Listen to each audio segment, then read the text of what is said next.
اب تک آپ نے دیکھا کہ مرتسم پر گولی چلانے کے جرم میں مرتسم ملک کے بیٹے کو گرفتار کروا لیتا ہے۔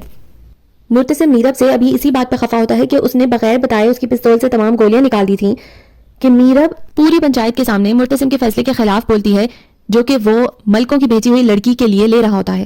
مرتسم غصے میں میرب کو گاڑی میں بٹھا کے حیدرآباد والی حویلی کے لیے روانہ ہوتا ہے اور راستے میں ان لوگوں کا ٹکراؤ ہو جاتا ہے۔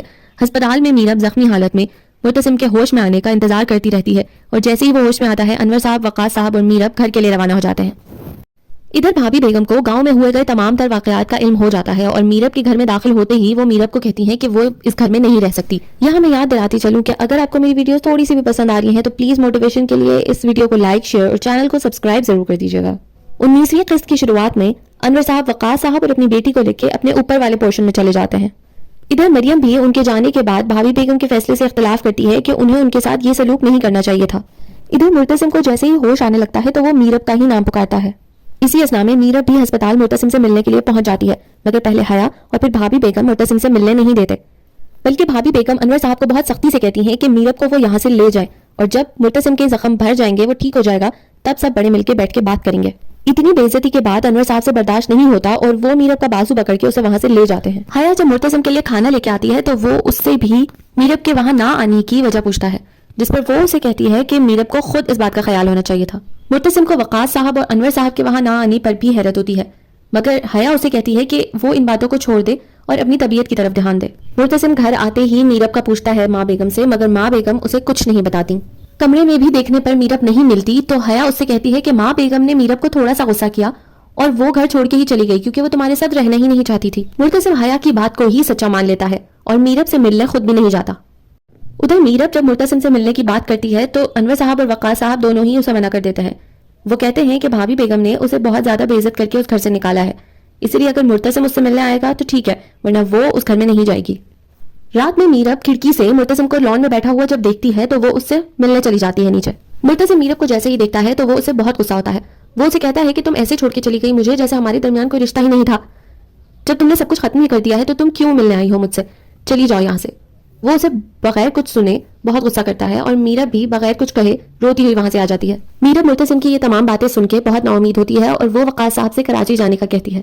صبح یہ لوگ کراچی جانے کی تیاری کر ہی رہے ہوتے ہیں کہ مریم کو پتہ چل جاتا ہے اور وہ اندر جا کے مرتسم کو سمجھاتی ہے کہ اسے میرب کو روکنا چاہیے، مگر مرتسم اس سے کہتا ہے کہ میرب اپنی مرضی کی مالک ہے، اسے کسی نے گھر سے نہیں نکالا، وہ خود جا رہی ہے کراچی۔ مریم مرتسم کو بتاتی ہے کہ اگر میرب کو جانا ہوتا تو وہ پہلے ہی اسے چھوڑ کے چلی جاتی۔ جس رات وہ بے ہوش تھا تب پوری رات میرب زخمی ہونے کے باوجود اس کے ہوش میں آنے کا انتظار کرتی رہی۔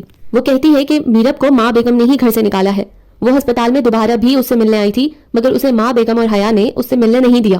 اسی وقت وہاں حیا آ جاتی ہے اور وہ ایک بار پھر مرتسم کو ورغلانے کی کوشش کرتی ہے، مگر مرتسم سب سچائی سن کے بہت غصے میں ہوتا ہے اور وہ حیا کے ہاتھ میں شیشے کے گلاس کو پھینک کر زمین پہ مارتا ہے اور میرب کے پاس چلا جاتا ہے۔ یہاں میرب بہت اداس اور غمزدہ ہو کے کراچی جانے کے لیے اپنے کمرے سے نکلتی ہے اور مرتسم آ جاتا ہے۔ وہ اسے ہاتھ پکڑ کے کھینچتا ہوا اپنے گھر لے آتا ہے۔ وہ میرب کو لا کے سیدھا ماں بیگم کے سامنے آ کے کھڑا ہو جاتا ہے۔ وہ ان سے پوچھتا ہے کہ میرب کو کیوں نکالا انہوں نے گھر سے۔ وہ مرتسم سے کہتی ہے کہ تم اتنے زیادہ اسی کی وجہ سے زخمی ہوئے ہو۔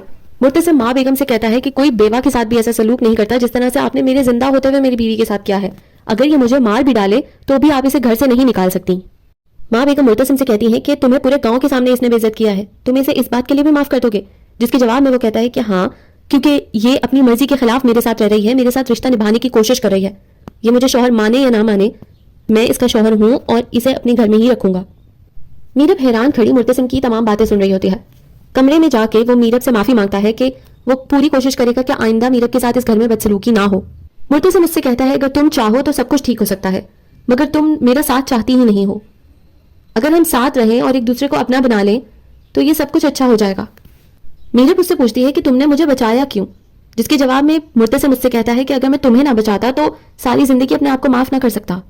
اسی دوران ان کے کمرے کے دروازے پر دستک ہوتی ہے اور حیا مرتسم کے سامنے اپنی صفائی پیش کرنے آ جاتی ہے۔ وہ مرتسم سے کہتی ہے کہ میرب واقعی ایک ہی دفعہ کہنے پر ہی گھر چھوڑ کے چلی گئی تھی، میں نے تم سے جھوٹ نہیں کہا، مگر مرتسم کو اس کی بات پر مزید غصہ آ جاتا ہے اور وہ اسے کہتا ہے کہ بس کرو، بدگمانیاں پیدا کرنا بند کر دو۔ حیا کے جانے کے بعد مرتسم اپنا تکیہ بستر سے اٹھا کے صوفے پر رکھنے لگتا ہے تو میرب اس کے ہاتھ سے لے لیتی ہے اور وہ اسے کہتی ہے کہ تم بیڈ پہ سو جاؤ کیونکہ تم بہت زیادہ زخمی ہو، اور میرب اپنا تکیہ اٹھا کے خود صوفے پر سونے کے لیے لیٹ جاتی ہے۔ بہت دیر گزر جانے کے بعد جب میرب کو صوفے پر نیند نہیں آ رہی ہوتی تو وہ اٹھ کے مرتسم کو دیکھتی ہے کہ وہ جاگ تو نہیں رہا، جب اسے یہ کنفرم ہو جاتا ہے کہ مرتسم سو چکا ہے تو وہ بیڈ پر ہی جا کے سو جاتی ہے۔ صبح جب مرتسم کی آنکھ کھلتی ہے تو وہ میرب کے چہرے سے بال ہٹانے لگتا ہے۔ فوراً ہی میرب کی بھی آنکھ کھل جاتی ہے اور وہ اس حرکت پر مرتسم کو بہت غصہ کرتی ہے۔ جواب میں مرتسم کو بھی غصہ آ جاتا ہے۔ میرب لڑتے ہوئے مرتسم کو دھکا دے دیتی ہے اور اس کے زخمی بازو میں بہت شدید درد شروع ہو جاتا ہے۔ میرب یہ دیکھ کے بہت پریشان ہو جاتی ہے، مگر پھر وہاں پہ بھابھی بیگم آ جاتی ہیں۔ وہ مرتسم سے کہتی ہیں کہ ملک آیا ہے اپنے بیٹے کی حرکتوں پر معافی مانگنے۔ ساتھ ہی وہ مرتسم سے یہ بھی کہتی ہیں کہ تم ملک یا ملک کے بیٹے کو بالکل معاف نہیں کرو گے، کیونکہ سالوں سے یہ لوگ ہمارے پورے خاندان کو بہت پریشان کرتے آ رہے ہیں۔ میرب بھابھی بیگم کے سامنے بھی یہ بات کرتی ہے اور ان کے جانے کے بعد مرتسم سے اکیلے میں بھی اسی بات پر اصرار کرتی ہے کہ سالوں سے چلتی ہوئی اس لڑائی کو ختم کیا جائے اور وہ لوگ ملکوں کے خاندان کو معاف کر دیں۔ مرتسم اس سے کہتا ہے کہ پورے گاؤں کے سامنے میں کمزور ثابت ہو جاؤں گا، جس کے جواب میں میرب اس سے کہتی ہے کہ معاف کرنے والا ہمیشہ زیادہ طاقتور ہوتا ہے۔ اس ویڈیو کو یہاں تک دیکھنے اور سننے کا بہت بہت شکریہ۔ موٹیویشن کے لیے پلیز اس ویڈیو کو لائک، شیئر اور چینل کو سبسکرائب ضرور کر دیجیے گا۔